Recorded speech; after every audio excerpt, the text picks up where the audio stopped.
Hello दोस्तों, कैसे हैं आप सभी लोग। आशा करते हैं आप सभी लोग अच्छे होंगे। तो बिना देरी करते हुए चलिए आज की क्लास हम स्टार्ट करते हैं। जैसा कि कल हम लोगों ने शनि के बारे में पढ़ा था और शनि की जितनी भी जानकारियां होती हैं सारी की सारी जानकारियां हम लोगों ने हासिल कर लिया था। आज हम पढ़ने वाले हैं अरुण को।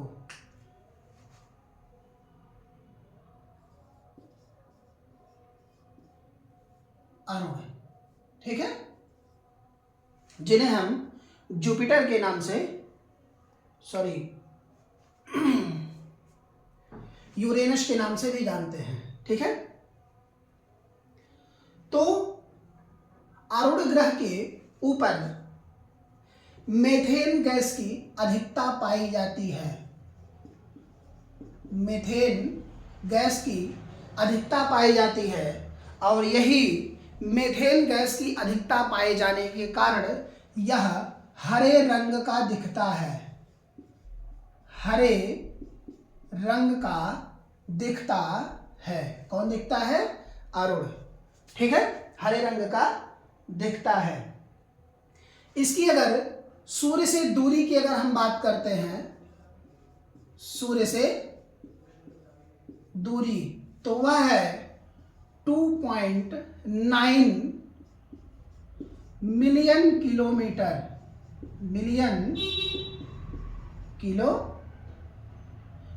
किलोमीटर, जिसे हम कह सकते हैं कि अगर इसको हम उस तरीके से करें तो 871 मिलियन किलोमीटर। तो आप ऐसे भी लिख सकते हैं, ऐसे भी लिख सकते हैं, कोई दिक्कत नहीं है।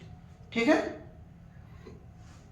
जैसे मैंने आप लोगों को प्रारंभ में बताया था कि शुक्र जो है वह पूर्व से पश्चिम की तरफ परिक्रमा करता है। कैसे परिक्रमा करता है? पूर्व से पश्चिम, अर्थात जो सूर्य की परिक्रमा शुक्र करता है वह परिक्रमा यह पूर्व से पश्चिम करता है, बाकी सब पश्चिम से पूर्व करते हैं। इसी के कारण से शुक्र पर सूर्योदय किधर होता है? पश्चिम में, और सूर्यास्त पूर्व की तरफ। उसी तरह यह भी परिक्रमा पूर्व से पश्चिम करता है। पश्चिम करता है, और इसी करने की वजह से जो यहाँ सूर्योदय होगा वह किधर होगा? इसी पश्चिम में सूर्य उदय, और सूर्य अस्त कहाँ होगा? पूर्व में। सूर्यास्त कहाँ होगा? पूर्व में। ठीक है, जिस प्रकार शनि पर हम लोगों ने कल पढ़ा था कि शनि के छल्लों की संख्या कितनी है? 10 छल्ले शनि के ऊपर पाए जाते हैं, यानी कि शनि ग्रह पर 10 छल्ले पाए जाते हैं। उसी तरह अरुण में भी कुछ छल्ले पाए जाते हैं,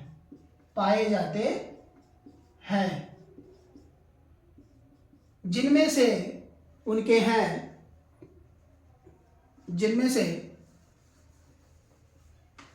उनके हैं alpha beta gamma,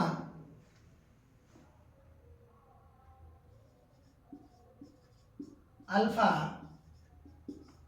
beta gamma,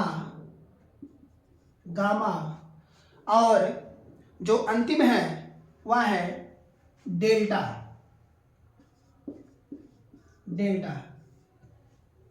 तो यह अरुण के छल्ले हैं जो पाए जाते हैं। ठीक है, यह अपनी धुरी पर जिस प्रकार पृथ्वी क्या है? पृथ्वी झुकी है अपने धुरी पर झुकी है। कितनी? 23.5 डिग्री। ठीक है, उसी तरह यह सूर्य की तरफ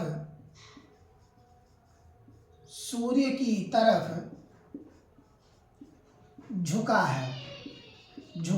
है, और इसी झुकने के कारण इसी झुकने के कारण इसे लेटा हुआ ग्रह भी कहा जाता है। किसके कारण कहा जाता है? सूर्य की तरफ झुकने के कारण इसे लेटा हुआ ग्रह कहा जाता है। ठीक है, लेटा हुआ ग्रह कहा जाता है। ठीक, अब इनके हम उपग्रह की बात कर लेते हैं। इनके उपग्रह कितने हैं और कौन कौन से हैं? ठीक है, इनके उपग्रह इनके कुल टोटल 27 उपग्रह हैं। कितने हैं? 27 उपग्रह हैं। ठीक है, इनके कुछ ज्ञात उपग्रह में जो इनके नाम है वो है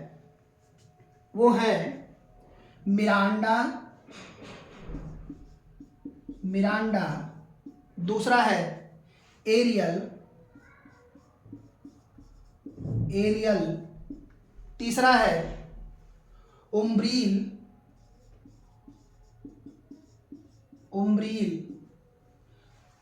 चौथा है टाइटेनियम,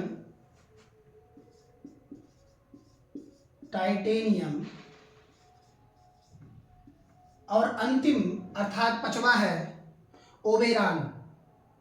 अंतिम है ओबेरॉन। ठीक है, तो ये उसके उपग्रह हैं। ठीक है, इस अणु को एक उपनाम दिया गया है जिस नाम से इसे बुलाया जाता है वह है god of haven. God of haven. ठीक है, गॉड ऑफ हेवन अर्थात इसका क्या है? ऊपर नाम है जिस नाम से इसे बुलाया जाता है। तो ये क्वेश्चन में आप लोगों को मिल जाएगा। ठीक है, और इनमें से कुछ उपग्रहों को इनके पूछ लिया जाता है या कहा जाता है कि कितने उपग्रह हैं इनसे, और सूर्य से दूरी के हिसाब से 2.9 कहा गया है, 2.871 मिलियन किलोमीटर। चाहे इस तरह आप लिखिए चाहे इस तरह लिखिए, दोनों सही हैं।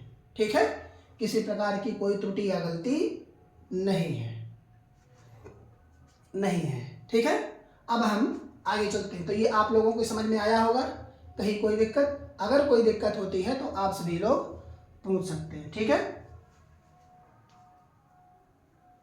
पूछ सकते हैं। ठीक, मिटा इसको। चलिए आगे तरफ चलते हैं।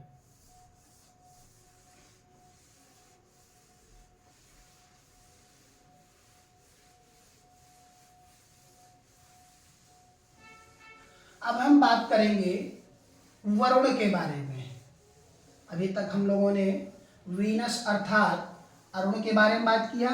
अब हम वरुण के बारे में बात करेंगे जिसे नेपच्यून कहा जाता है।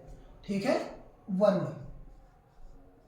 वरुण यह हल्के पीले रंग का ग्रह है।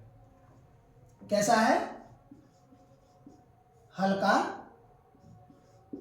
पीला, यानी कि यह कैसा है? पीले कलर का ग्रह है। इसके जो उपग्रहों की कुल संख्या है, उपग्रह की कुल संख्या है वह 14 है। कितना है? 14। ठीक है, जिनमें से ज्ञात जो है उसका नाम है वाइजर 2। यह इसका ज्ञात उपग्रह है जिसकी जानकारी हमें प्रदान होती है। ठीक है, प्रदान होती है। इसके जो सबसे बड़े उपग्रह हैं, सबसे बड़े, उनका नाम ट्रिटॉन है। ट्रिटॉन सबसे बड़ा उपग्रह जिसका नाम है ट्रिटॉन। ठीक है, और जो सबसे चमकीला है या हम कहें छोटा है, सबसे छोटा, उसका नाम है नेप्याद। यह सबसे छोटा है। ठीक है, सूर्य से बढ़ती दूरी के आधार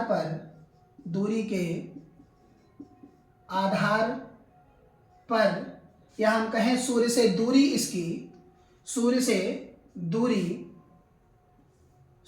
दूरी यह आधार पर सबसे अंतिम ग्रह है, सूर्य की दूरी के आधार पर, तथा इसकी सूर्य से दूरी जो है वह है 449.6 मिलियन किलोमीटर है। यह हम कहें करोड़ किलोमीटर है, ज़्यादा बेस्ट देना पड़ेगा, करोड़ किलोमीटर। ठीक है, करोड़ किलोमीटर यह है। यहां तक आप सभी के समझ में आ गया होगा। ठीक है, इसको भी एक उपनाम दिया गया है, जिस उपनाम से इसे जाना जाता है, इसका उपनाम है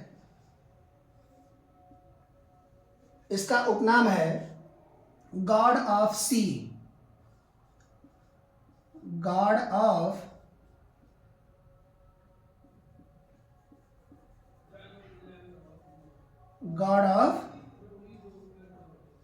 सी। ठीक है, गॉड ऑफ सी इसे कहा जाता है, अर्थात समुद्र का देवता। ठीक है, ये आपके समझ में आ गया। इस पर जो है मीथेन गैस यानी कि CH4 मीथेन तथा दूसरा जो है वह है हाइड्रोजन H2, हाइड्रोजन गैस के बादल पाए जाते हैं। कौन कौन से गैस के? मीथेन और हाइड्रोजन गैस के बादल इस पर पाए जाते हैं। ठीक है, तो ये आप सभी के समझ में आया होगा।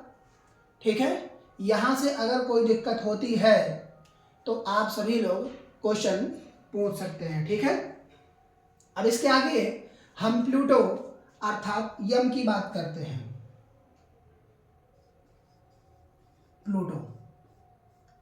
प्लूटो को पाताल का देवता कहा जाता है, पाताल का देवता, या इसे यम या कहें कुबेर भी इसे कहा जाता है। ठीक है, यह सबसे छोटा तथा सबसे ठंडा ग्रह है। सबसे छोटा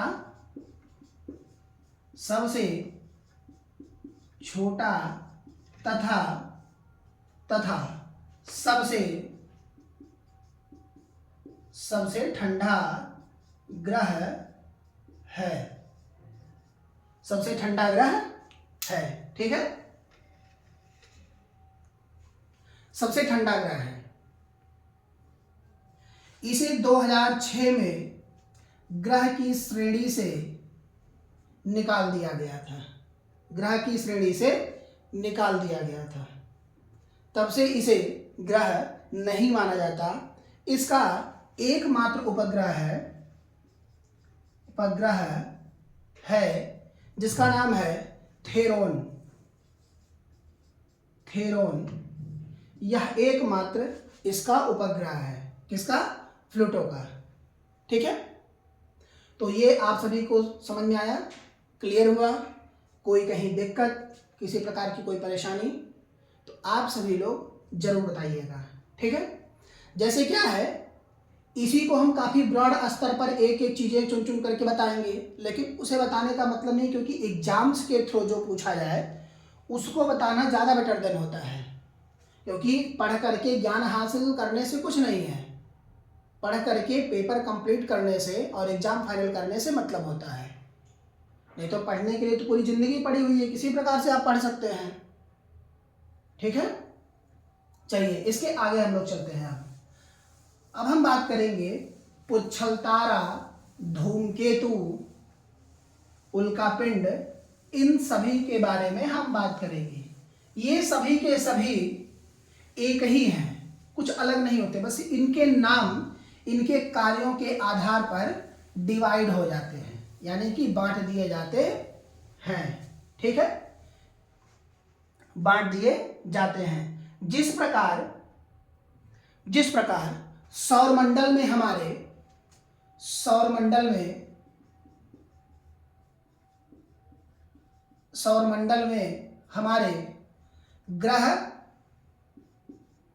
ग्रह उपग्रह पाए जाते हैं, उसी की भांति सौरमंडल में ही क्षुद्र ग्रह, उल्का पिंड,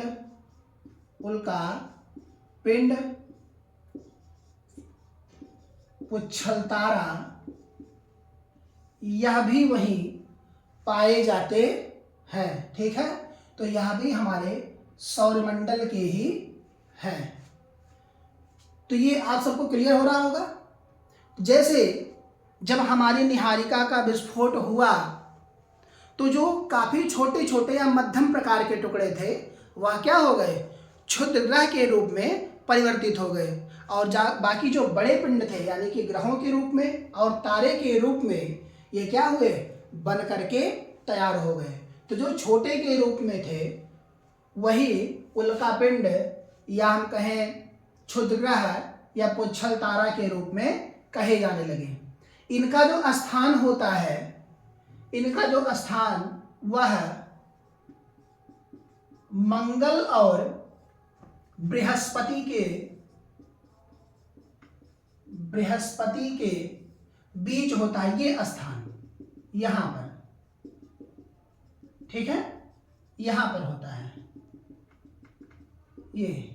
तो जो मंगल का गुरुत्वाकर्षण है और बृहस्पति का गुरुत्वाकर्षण है, इन दोनों के मध्य, जैसे यह अपनी तरफ खींचता है और ये अपनी तरफ खींचते हैं, दोनों अपनी तरफ खींचते हैं, तो क्या होता है, ये इसी बीच में टिके रहते हैं। लेकिन बाय द वे कभी मंगल अगर थोड़ा सा ऊपर रह गया और बृहस्पति पहले आ गया तो यह तो खींचेगा, लेकिन यह जब लगाएगा तो इसकी तरफ जब खींचा जाएगा तो क्या होगा, एक आध यहां से निकल जाते हैं। तो इसके जस्ट बाद कौन आता है, वो है पृथ्वी। और पृथ्वी की परिक्रमा कौन करती है, चंद्रमा।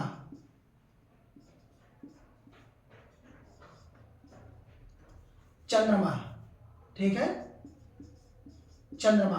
तो क्या होता है कि मान लो पृथ्वी की परिक्रमा चंद्रमा कर रहा है। ठीक है, चंद्रमा कर रहा है, यहां से एक आध उल्का पिंड क्या हुआ, छूटा, गुरुत्वाकर्षण से बाहर हुआ, छूटा, तो क्या हुआ, ये आएगा कहां, सीधे पृथ्वी पर। लेकिन अगर पृथ्वी के रास्ते में परिक्रमा कर रहा यह चंद्रमा उल्का पिंड के अगर सामने आ जाता है तो क्या होता है, यही उल्का पिंड आकर के चंद्रमा पे गिर जाता है। ठीक है, जिससे हमारी पृथ्वी क्या होती है, बची रहती है। अभी हाल ही में अकबरपुर में एक उल्का पिंड गिरा था। ठीक है, तो ये समझ में आया कि उल्का पिंड या क्षुद्र ग्रह या पुच्छल तारे का स्थान कहां होता है। तो अब हम यहां बात करेंगे क्षुद्र ग्रह के बारे में।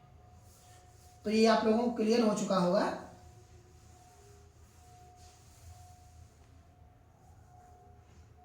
क्षुद्र ग्रह,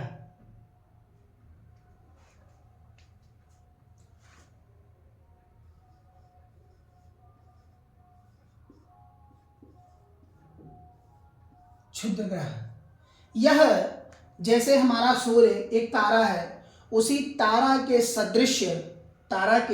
सदृश यह भी होते हैं जिन्हें लघु तारा कहा जाता है। क्या कहा जाता है, लघु तारा, या कहा जाता है तारा सदृश।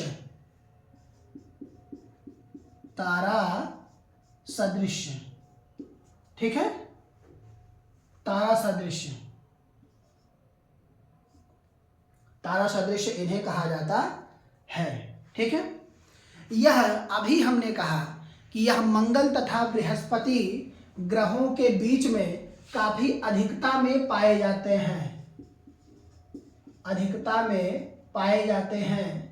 समथिंग यह 40,000 से भी ज्यादा होंगे। छोटे छोटे कण के रूप में 40,000 से ज्यादा होंगे। ठीक है।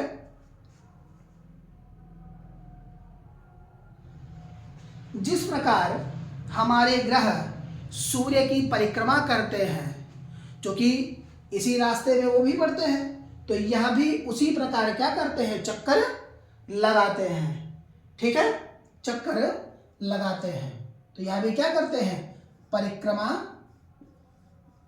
परिक्रमा करते हैं। जो इनका सबसे बड़ा क्षुद्र ग्रह है, सबसे बड़ा क्षुद्र ग्रह, उसका नाम सेरेस है, सेरेस है। उसका नाम क्या है, सेरेस।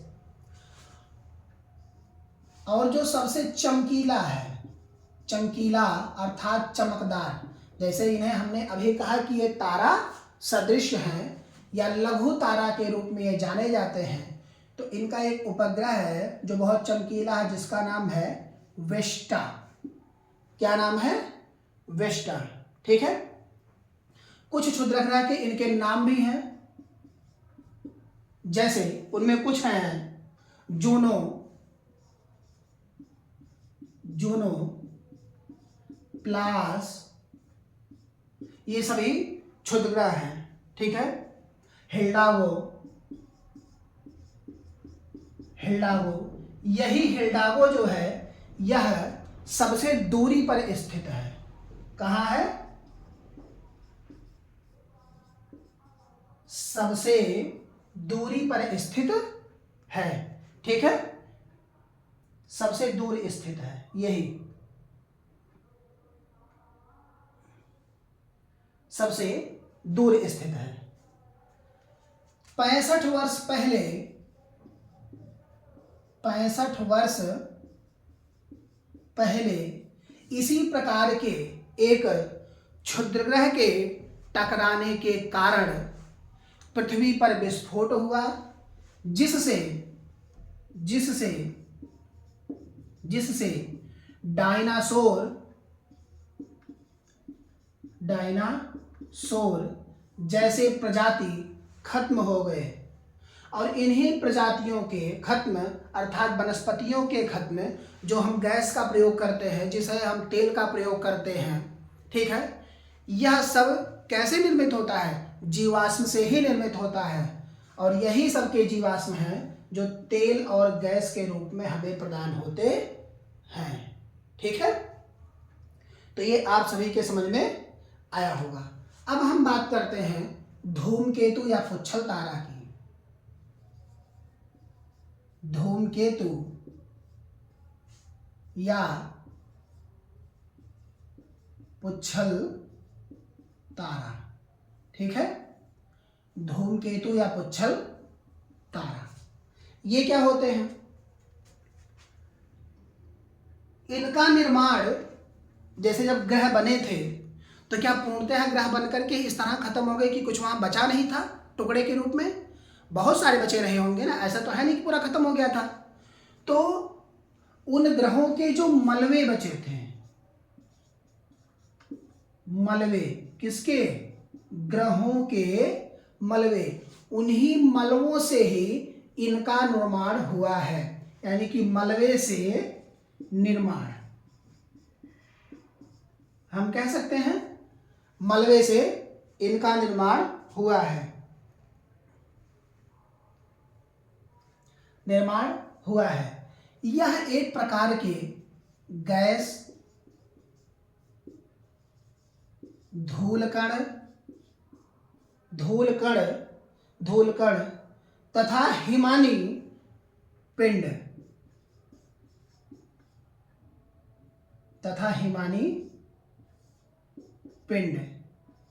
के रूप में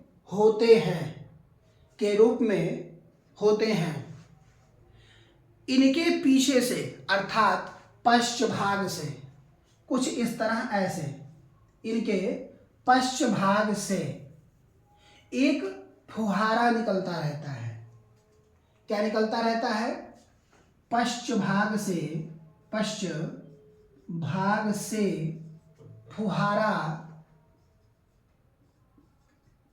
फुहारा निकलता है। क्या निकलता है? फुहारा निकलता है। ठीक है। जब ये सूर्य के पास से होकर के गुजरते हैं, या हम कहें कि जब ये सूर्य का चक्कर लगाते हुए उनके पास पहुंचते हैं, तो इसी फुहारे जैसी पूंछ में इनके आग लग जाती है। इनके पूंछ में आग लग जाती है।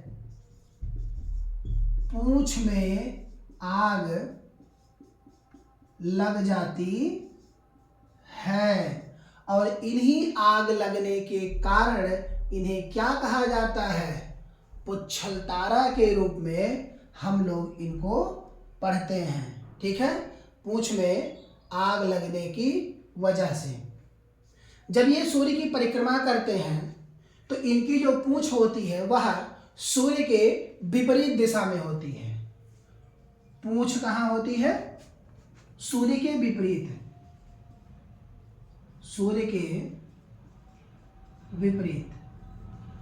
ठीक है। सूर्य के विपरीत होती है। तो ये आप सभी के समझ में आ रहा है? कहीं कोई दिक्कत? एक हेली नाम का पुच्छल तारा है। हेली पुच्छल तारा जिसे कहा जाता है, हेली पुच्छल तारा। यह 76 वर्षों में एक बार दिखाई देता है। 76 वर्षों में एक बार दिखाई देता है। यह 1961 में देखा गया था। इसे देखा गया था। ठीक है। यानी कि इस हेली नामक पुच्छल तारा को 1961 में देखा गया था, जो कि अब तत्काल में यह 2061 में यह दिखाई देगा।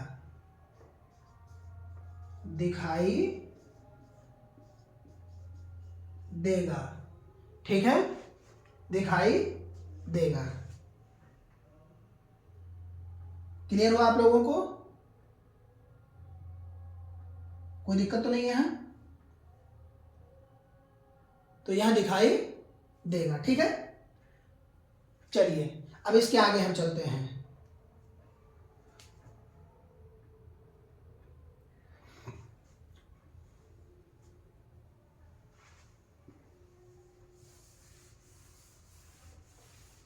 शूमेकर लेविनाइन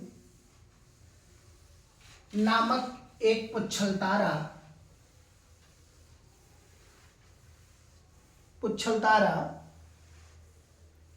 1944 में बृहस्पति के दक्षिणी ध्रुव पर टकराया था।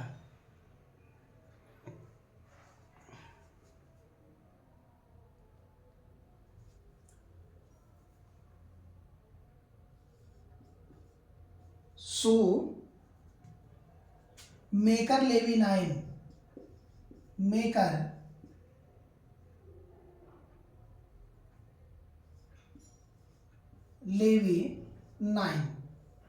ठीक है। यह 1994 में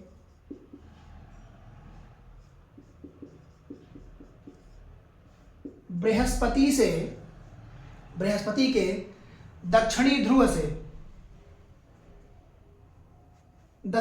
से यानी कि यही पुच्छल तारा क्या हुआ था? यहाँ 1994 में यह टकराया था।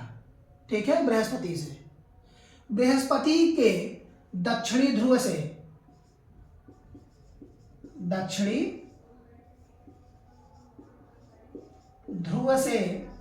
टकराने से पहले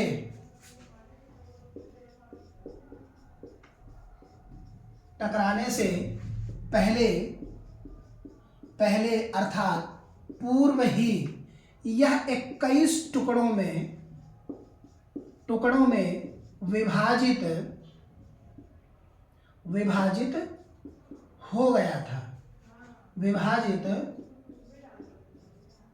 हो गया था। ठीक है, यानी कि यह जब बृहस्पति से 1994 में टकराया तो यह टकराने से पूर्व ही 21 खंडों में टूट गया था। ठीक है, 21 खंडों में टूट गया था। 2161 में स्वीफट टटल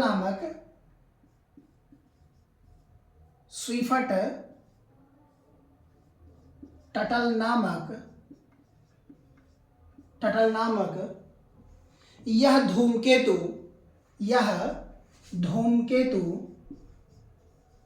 धूमकेतु पृथ्वी के समीप से गुजरेगा। कहां से गुजरेगा? पृथ्वी के समीप से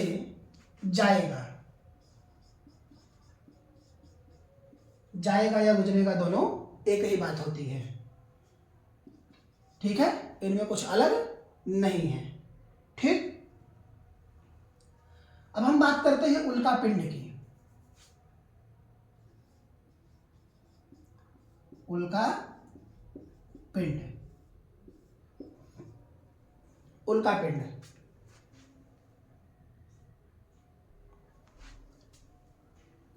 यह उल्का पिंड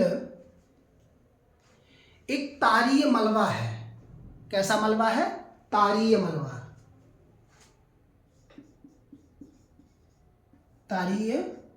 मलबा, जिससे इसका निर्माण हुआ है। ठीक है, यह पृथ्वी पर जब गिरता हुआ है तो गिरते हुए इसकी स्पीड जो होती है, यानी कि इसकी गति, वह गति 45 किलोमीटर पर सेकंड की होती है। इसी गति से यह पृथ्वी की तरफ आता है। किसकी तरफ आता है? पृथ्वी की तरफ यह आता है। कौन? यही उल्का पिंड। ठीक है, और जैसे ही यह पृथ्वी की तरफ आता है तो पृथ्वी के वायुमंडल होने के कारण, पृथ्वी पर वायुमंडल होने के कारण यह चमकने लगता है।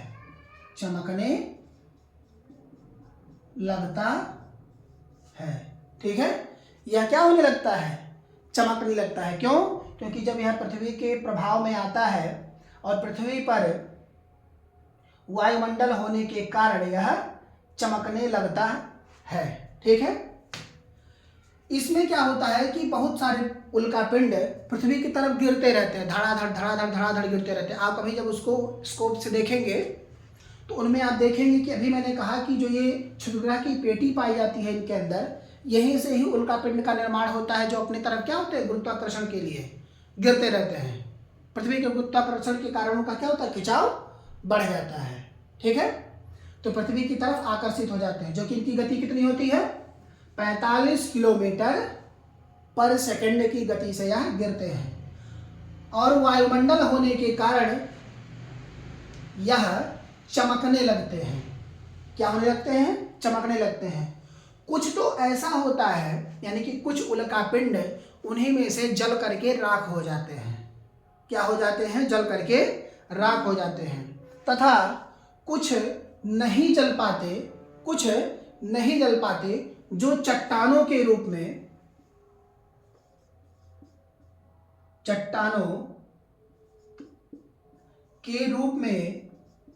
में पृथ्वी पर गिरते हैं। रूप में पृथ्वी पर गिरते हैं, पृथ्वी पर गिरते हैं। ठीक है, पृथ्वी पर गिरते हैं। ये क्लियर हुआ आप लोगों को? ठीक है, तो जब यह पृथ्वी पर आते हैं तो मैंने अभी कहा कि वायुमंडल होने के कारण ये क्या होते हैं, चमकने लगते हैं। और इन्हीं चमकते हुए उल्का पिंड को हम फायर बॉल कहते हैं। क्या कहते हैं? फायर बॉल, फायर बॉल कहते हैं। इसी चमकने की वजह से फायर बॉल कहते हैं। तथा यह तीव्र ध्वनि, तीव्र ध्वनि करते हैं तथा इसी ध्वनि के साथ यह क्या होते हैं, फट जाते हैं। क्या होते हैं? फट जाते हैं। और इन्हीं के पीछे, इन्हीं फायर बॉल के पीछे एक रेखा बनती है। क्या बनती है? एक रेखा, जिसे हम बोलाइड कहते हैं। क्या कहते हैं? बोलाइड। ठीक है,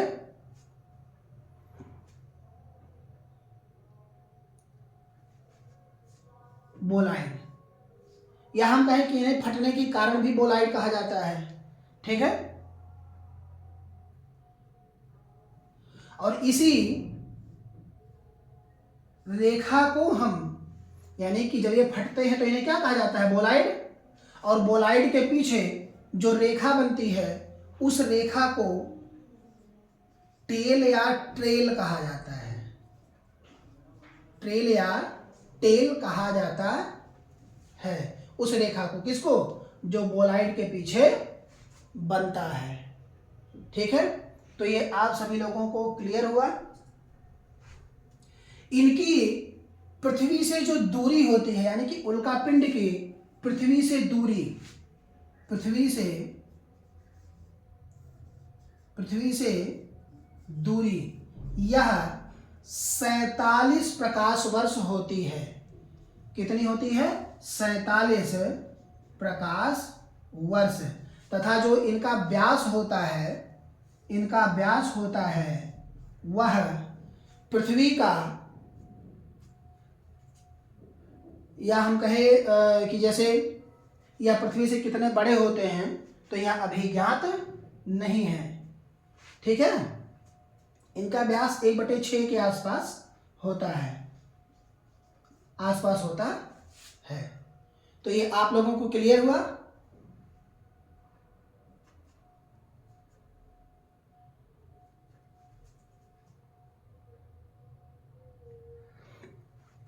ठीक है, चलिए अब इसके आगे हम चलते हैं।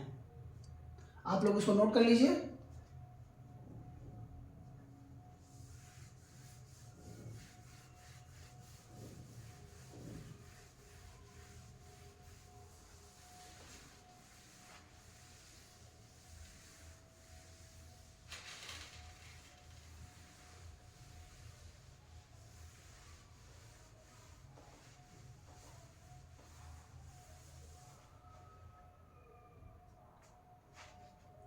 अब हम बात करते हैं ध्रुव तारा की।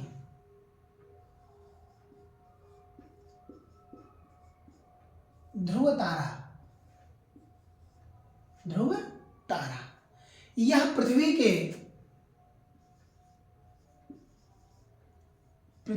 के ठीक उत्तर दिशा में पाया जाता है। तथा इसकी जो पृथ्वी से दूरी होती है, पृथ्वी से दूरी, वह 47 प्रकाश वर्ष है। 47 प्रकाश वर्ष है। पृथ्वी से इसकी दूरी कितनी है? 47 वर्ष है।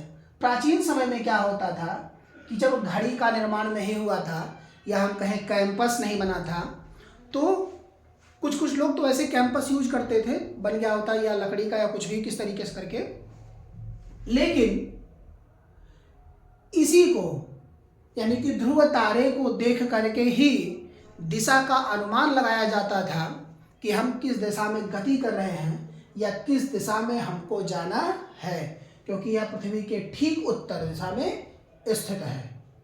ठीक है, स्थित है। ठीक है, और यह पृथ्वी से कितना बड़ा है यह ज्ञात नहीं है, अर्थात बता पाना कठिन है। ठीक है, तो ये समझ आया आप लोगों को। अब हम बात करते हैं सप्तऋषि की।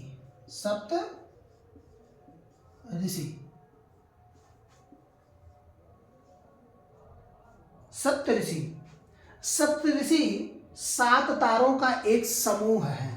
क्या है? 7 तारों का समूह है जिसे सप्तऋषि कहा जाता है। इनकी आकृति जब आप दूर से देखेंगे तो एक भालू की तरह दिखाई देता है। कैसा दिखाई देता है? भालू की तरह इसकी आकृति दिखाई पड़ती है। इनमें जो ऋषियों का नाम है उनमें पहले हैं ऋतु,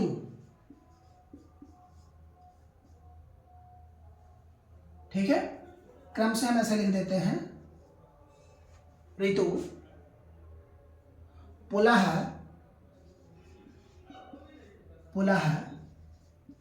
पुलस्य,